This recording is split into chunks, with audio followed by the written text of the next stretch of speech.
ખેતી જમીનમાં ડભોઈ નગરના ગટરના ગંદા પાણીની સમસ્યાનું નિરાકરણ ન આવવા મુદ્દે ખેડૂતોએ હવે આંદોલનની ચીમકી આપી છે। ખેડૂત હિતની વાત કરતી આ સરકારના રાજમાં ડભોઈના 35 જેટલા ખેડૂતો ડભોઈ નગરપાલિકાના પાપે પાયમાલ થઈ ચૂક્યા છે। સમગ્ર નગરનું ગટરનું પાણી ડભોઈ નાદોદી ભાગોળ બહાર છેલ્લા કેટલાય વર્ષોથી કાઢવામાં આવી રહ્યું છે, પરંતુ ડભોઈ તિલકવાડા રોડનું સ્ટેચ્યુ ઓફ યુનિટી લઈને થયેલ નવીનીકરણ સાથે આ ખેડૂતોની લગભગ 125 વીઘા ખેત જમીન પર 2016થી આ ગટરના પાણીના નિકાલની વ્યવસ્થા ખોરવાઈ જવાને કારણે હાલ પણ આ તમામ ખેતી જમીન ગટરના ગંદા પાણીમાં ડૂબી રહેલ હોવા જોવા મળી રહી છે। ત્યારે ખેડૂતોએ તેઓની વ્યથા ઠાલવતા જણાવ્યું હતું કે 2016થી અમારા ખેતરોની આ જ હાલત છે। આ માટે આ તમામ ખેડૂતોએ એકત્રિત થઈ વારંવાર લાગત અધિકારીઓને લેખિત તેમજ મૌખિક રજૂઆતો પણ કરીને થાકી ચૂક્યા છે। એટલું જ નહીં, મુખ્યમંત્રીને હાથોહાથ લેખિત રજૂઆત, વડાપ્રધાનને ઓનલાઈન રજૂઆત, જિલ્લા કલેક્ટરને રૂબરૂ મળી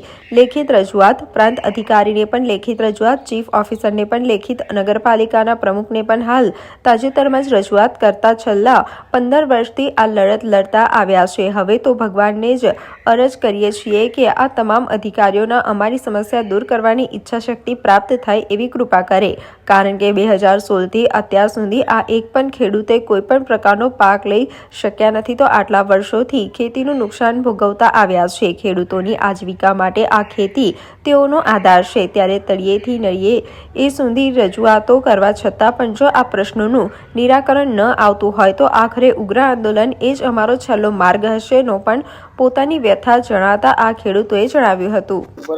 અમે ડભોઈ નાદોદી ભાગોળના આશરે 20 થી 25 જેટલા ખેડૂતોની નાદોદી ભાગોળ સીમમાં આશરે 100 થી 125 વીઘા જેટલી જમીન આવેલી છે।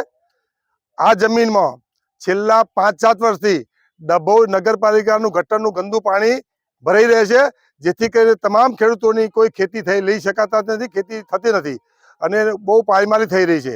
આ બાબતે અમે લાગતા વખતે તમામ અધિકારીશ્રીઓ, કલેક્ટર સાહેબ, એસડીએમ સાહેબ, મામલતદાર સાહેબ, પીડબ્લ્યુડીના અધિકારીઓ અને માનનીય મંત્રીશ્રી, મુખ્યમંત્રીશ્રી અને પાલિકાના પ્રમુખશ્રી તમામને રજૂઆતો કરી છે, પરંતુ નગરના ડભોઈ ગટરનું પાણીનો કોઈ નિકાલ કરવાની કોઈ કાર્યવાહી આજની સુધી થઈ નથી અને તમામ ખેડૂતો અમે ત્રાહિમામ પુકારી ગયા છે। તો આ ઝડપથી પાણીનો નિકાલ કરવા માટેની કાર્યવાહી થાય એવી અમારી રજૂઆત છે। છેલ્લા 5-7 વર્ષથી અમે ઓછામાં ઓછી 50 જેટલી અરજીઓ કરીએ છીએ લાગતા વખતે અધિકારીઓને મિનિસ્ટર। ડભોઈના નાદોદી ભાગોળના ખેડૂતો આ છેલ્લા 2016થી ગટરનું પાણી ફરી ગયું છે તમામ ખેતરોની અંદર, જે 100 થી 125 વીઘા જમીન છે। તેથી અમે બધા 20-25 ખેડૂતો અહીંયા ભેગા થયા છે ને વારંવાર રજૂઆત કરેલી છે તમામ અધિકારીઓને। તો તમામ અધિકારીઓ કહે છે કે તમારું કામ ટૂંક સમયમાં પતી જશે, પણ આજે 2016થી અમે અરજી 2024 થઈ, હજુ બી અમારે ગટરનું પાણી બિલકુલ બંધ થયું નથી। તો અમારે દરેક ખેડૂતની એ જ છે કે જલ્દીમાં જલ્દી ગટરનું પાણી બંધ થાય, જેથી કરીને અમે દરેક ખેડૂત ખેતી કરી શકીએ, કેમ કે અમે કોઈ નોકરી ધંધાવાળા છે નહીં, એકલા ખેતીને જ આધીન છે। તો અમારે સરકાર પાસે એક જ રજૂઆત છે કે જલ્દીમાં જલ્દી પાણી બંધ થાય તો અમે તમામ ખેડૂતો ખેતી કરી શકીએ અને પરિવાર ચલાવી શકીએ। ને અમારી સરકાર પાસે એક માંગણી છે કે અમને 8 વર્ષનું વળતર આપે, નુકસાની આપે, જેથી કરીને અમારા ખેડૂતને કંઈ રાહત મળે। અમે સરકાર પાસે એક જ એ જ અમારી અરજી છે, એ જ અમારી સરકાર પાસે માંગણી છે। આજે અરજદાર ખેડૂતો જે ભેગા થયા છે એનું કારણ મુખ્ય ઇમ્પોર્ટન્ટ એવું છે સાહેબ કે 2016થી 2015-16થી ગટરનું પાણી કોન્સ્ટન્ટ જ અમારા ખેતરોમાં ચાલે છે। કમસે કમ 100 થી 125 વીઘા જમીન અત્યારે છે। 10 વર્ષથી કોઈ ઉત્પન્ન લીધું નથી। દરેક જગ્યા કોઈ એવી જગ્યા નથી કે અમે અરજી નથી આલી। કલેક્ટરશ્રી, મામલતદારશ્રી, જિલ્લા કલેક્ટરશ્રી, PM સુધીને વાત પહોંચેલી છે।